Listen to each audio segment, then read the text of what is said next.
You are looking at Auburn 2023 486. Really nice handling, good looking grizzle cock. This is a July of 2023 late hatch.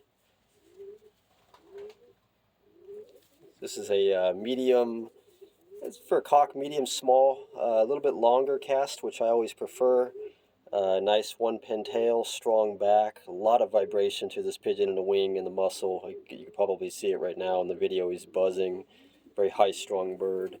10th flight has not dropped yet, but he just dropped his 9th. 8th is on his way back in, so he's got a bit of a hole there, but you can see the vibration in the wings, very strong wing vibration.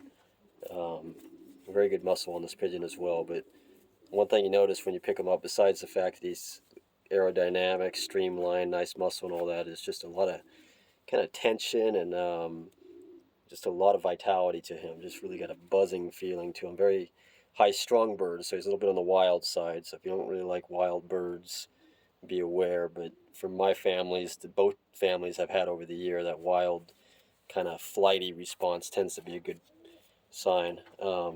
Responds well to the beak pull test.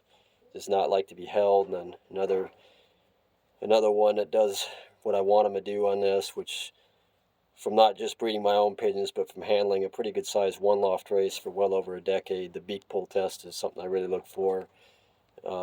Most top pigeons, especially breeders, but even performers in the one loft races, most top pigeons respond well to that. Most bad ones don't. You know, there's always exceptions both ways, but if they don't have it, that's usually a red flag for me, and if they do have it, that's a good sign. He definitely has it, as both of his parents do. Pearl eyes or partial pearl eyes on both sides. Nice pearl eyes, but a little bit of bull eye kind of mixed in with their. The father of this pigeon, 37911, that's where the Grizzle comes from. He's inbred to my old family that I've had since the late 90s. He's a brother to multiple foundation breeders, national award winners, first combine winners, etc.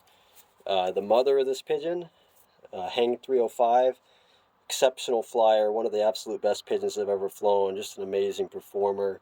On the South course in 2020, which was a shortened 4-race season, she had 3 equal first, and then in 2021 on the South course, she had multiple first and equal first, and then one first overall club champion old bird, and then which would have been her, let me see, that would be her 3-year-old season, which was 2022. I switched her over to the East course, flying over the High Sierras, over Lake Tahoe and the High Sierra Mountains, the 10,000-foot mountains. So quite a bit more terrain than what she'd been flying in before, and it's much more difficult course as far as the mountain peaks she'd have to fly over. And this was with very minimal training. She only went on a couple tosses before the first race. The second race of the season, she was 10th combine. And then in the third race of the season, she won first place combine, well over 10 minutes ahead of the next loft. And that's when I already knew she was a great pigeon, was thinking of stalking her, but that's when I knew I had a very special bird that performed that well on both courses, and just, you know, be a breakaway combine winner like that on a completely different course after all she'd already done on the previous course in the previous years. So I stalked her. An uncle of this bird won the 2023 California section, and then first out-of-state of Nevada bird, so all the other states for the Winnemucca Western Open. Back in June of this year, June 2024, actually maybe it was May or June of 2024, another uncle was third place on the final race from 360 miles, and third overall average speed ace pigeon of the high desert yearling classic one-loft race. And that's just a couple of the notable aunts and uncles. There's many, many more that are combine winners and champion birds and stuff like that. But very well-bred pigeon, handles great. Looks like he just did some dropping in my hand, but very nice pigeon. This is 2023 Auburn 486 Grizzle cock.